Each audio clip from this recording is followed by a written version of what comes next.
ഒരിക്കലൊരു ചെറുപ്പക്കാരനായ മനുഷ്യൻ അവന്റെ ജീവിതത്തെ ഓർത്ത് വളരെയേറെ പ്രയാസത്തിലായിരുന്നു. അവൻ സർവ്വസമയവും അഗാധമായ നിരാശയുടെ പിടിയിൽ തന്നെ ആയിരുന്നു എന്ന് വേണമെങ്കിൽ പറയാം. അങ്ങനെ അവൻ ഒരിക്കൽ അവൻ താമസിക്കുന്നതിനടുത്ത് ഒരു സെന്റ് മാസ്റ്റർ എത്തിയിരിക്കുന്നതായിട്ട് അറിയുന്നു. എന്തായാലും ആ സെന്റ് മാസ്റ്ററെ ഒന്ന് പോയി കണ്ടു കളയാമെന്ന് അവൻ തീരുമാനിക്കുന്നു.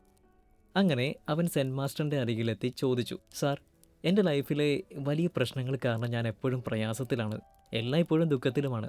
ദയവായിട്ട് അങ്ങ് എനിക്കൊരു പരിഹാരം പറഞ്ഞു തരണം. എങ്ങനെ എനിക്ക് സന്തോഷത്തിലായിരിക്കുവാൻ കഴിയുമെന്ന്. സെന്റ് മാസ്റ്റർ അവൻ പറയുന്നതെല്ലാം ശ്രദ്ധാപൂർവം കേട്ടതിന് ശേഷം അവിടെ നിന്ന് അവനോടൊന്നും പറയാതെ പോയി കളഞ്ഞു. സെന്റ് മാസ്റ്റർ ഒന്ന് തന്നെ പറയാതെ പോയതുകൊണ്ട് അവൻ ആകപ്പാടെ ആശയക്കുഴപ്പത്തിലായി. പക്ഷേ എന്നിട്ടും അവൻ അവിടെ തന്നെ പ്രതീക്ഷയോടെ നിന്നു. അല്പസമയം കഴിഞ്ഞപ്പോൾ ആ സെന്റ് മാസ്റ്റർ തിരികെ വന്നപ്പോൾ കയ്യിൽ ഒരു ഗ്ലാസ് വെള്ളവും ഒരു പാത്രത്തിൽ നിറയെ ഉപ്പുമായിട്ടാണ് അദ്ദേഹം തിരികെ വന്നത്.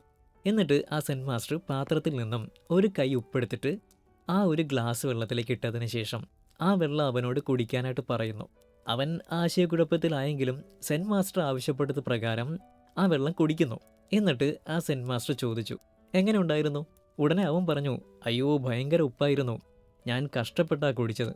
അപ്പോൾ ആ സെന്റ് മാസ്റ്റർ അവനോട് പറഞ്ഞു, ഒരു കൈ നിറയെ ഉപ്പും എടുത്തുകൊണ്ട് എൻ്റെ കൂടെ വരൂ. അങ്ങനെ ആ സെന്റ് മാസ്റ്റർ അവനെയും കൂട്ടിക്കൊണ്ട് അടുത്തുള്ള ഒരു നദിക്കരയിലേക്ക് പോയി. നദിക്കരയിലെത്തിയതും സെന്റ് മാസ്റ്റർ പറഞ്ഞു, നിന്റെ കയ്യിലുള്ള ആ ഉപ്പ് ഈ നദിയിലേക്കിടൂ. അവൻ ഉടനെ ആ നദിയിലേക്ക് ഉപ്പ് കുറേശ്ശെയായിട്ടിട്ടു. അവൻ നദിയിലേക്ക് ഉപ്പിട്ട് കഴിഞ്ഞതും ആ സെന്റ് മാസ്റ്റർ പറഞ്ഞു, ഇനി നീ ഈ നദിയിൽ നിന്നും കുറച്ച് വെള്ളം എടുത്ത് കുടിക്കൂ. ഉടനെ തന്നെ അവൻ കുറച്ച് വെള്ളം നദിയിൽ നിന്ന് എടുത്തു കുടിച്ചു. അവൻ വെള്ളം കുടിച്ചു കഴിഞ്ഞതും സെന്റ് മാസ്റ്റർ ചോദിച്ചു, എങ്ങനെ ഉണ്ടായിരുന്നു? അപ്പോൾ അവൻ പറഞ്ഞു, വളരെ നല്ലതായിരുന്നു ഗുരു. മാസ്റ്റർ അവനോട് വീണ്ടും ചോദിച്ചു, ഈ വെള്ളത്തിൽ നിനക്ക് ഉപ്പുരസം രുചിക്കാൻ കഴിഞ്ഞിരുന്നോ? ഇല്ല സാർ, ഒരിക്കലുമില്ല. അവനും സെന്റ് മാസ്റ്ററും അങ്ങനെ ആ നദിക്കരയിൽ ഇരുന്നു. എന്നിട്ട് ആ സെന്റ് മാസ്റ്റർ അവൻ്റെ തോളുകളിൽ കൈയിട്ടുകൊണ്ട് പറഞ്ഞു, മകനെ, ഈ ജീവിതത്തിലെ വേദനകളും ദുഃഖങ്ങളും എന്ന് പറയുന്നത് ഈ ഉപ്പിനെ പോലെ തന്നെയാണ്. നീ ഒരു ചെറിയ ഗ്ലാസ്സിൽ ഉപ്പിട്ടപ്പോൾ അതൊന്ന് കുടിക്കാൻ നീ ബുദ്ധിമുട്ടി. എന്നാൽ ഈ ഉപ്പിനെ തന്നെ ഒരു നദിയിലിട്ടപ്പോൾ നിനക്ക് യാതൊരു ബുദ്ധിമുട്ടുമില്ലാതെ ആ ഉപ്പ് കലർത്തിയ വെള്ളം കുടിക്കാൻ കഴിഞ്ഞു. ഇതുപോലെ തന്നെ നീ എപ്പോഴാണോ വേദനിക്കുന്നത് അപ്പോഴെല്ലാം നീ ഒരു കാര്യം ചെയ്യുക. നിന്റെ തിരിച്ചറിവിൻ്റെ, യഥാർത്ഥ ജ്ഞാനത്തിൻ്റെ, അറിവിൻ്റെ ബോധത്തെ കൂടുതൽ വിശാലമാക്കുക. Enlarge your sense of things. നീ ഒരു ഗ്ലാസ് ആകാതെ ഇരിക്കൂ, ഒരു നദിയായിട്ട് മാറൂ. ഈ പറഞ്ഞ ഗ്ലാസും നദിയും നമ്മുടെ ക്ഷമയാണ് ഇൻഡിക്കേറ്റ് ചെയ്യുന്നത്, അല്ലെങ്കിൽ സൂചിപ്പിക്കുന്നത്. നമ്മൾ നമ്മുടെ ഉള്ളിലേക്ക് ഒന്ന് നോക്കിയാൽ ഇതൊക്കെ തന്നെ കാണാൻ പറ്റും.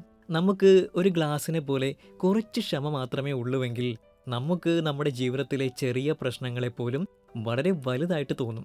പക്ഷേ നമുക്ക് ഒരു നദിയെപ്പോലെ വിശാലമായ ക്ഷമയുണ്ടെങ്കിൽ നമ്മുടെ വലിയ പ്രശ്നങ്ങൾ പോലും നമുക്ക് ഒരു തലവേദനയായിട്ട്, അല്ലെങ്കിൽ നമ്മളുടെ മനസ്സിനെ ഡിസ്റ്റർബ് ചെയ്യത്തില്ല. തീർച്ചയായും എല്ലാ മനുഷ്യർക്കും അവരുടെ ജീവിതത്തിൽ പ്രശ്നങ്ങൾ ഉണ്ടാകും. പറഞ്ഞതിൻ്റെ അർത്ഥം ഈ ലോകത്തിലെ ഒരു വ്യക്തി പോലും പ്രശ്നമില്ലാത്തതായിട്ടില്ല എന്നാണ്.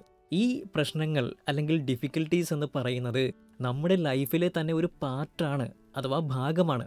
ദുഃഖം അല്ലെങ്കിൽ വേദന എന്നൊരു കാര്യം നമ്മുടെ ജീവിതത്തിൽ ഇല്ലെങ്കിൽ നമുക്കൊരിക്കലും സന്തോഷം അല്ലെങ്കിൽ ഹാപ്പിനെസ് എന്നതിൻ്റെ ഫീലിങ്സ് ഒരിക്കലും അനുഭവിക്കാൻ കഴിയില്ല. നമ്മൾ എപ്പോഴാണോ നമ്മുടെ പ്രശ്നങ്ങളെക്കുറിച്ച് കൂടുതലായിട്ട് ചിന്തിക്കാൻ തുടങ്ങുന്നത് അപ്പോൾ മുതൽ നമ്മൾ കൂടുതൽ വറി ചെയ്യാനും ആരംഭിക്കും, അല്ലെങ്കിൽ നമ്മൾ കൂടുതൽ ടെൻഷൻ ആകാനായിട്ട് ആരംഭിക്കും. നമ്മൾ നേരത്തെ പറഞ്ഞ കഥയിലെ ഗ്ലാസ്സിലെ വെള്ളമായിട്ട് മാറുമ്പോൾ അതിൽ ഒരു നുള്ളു ഉപ്പിട്ടാലും നമുക്ക് കഴിക്കാൻ തുടങ്ങും.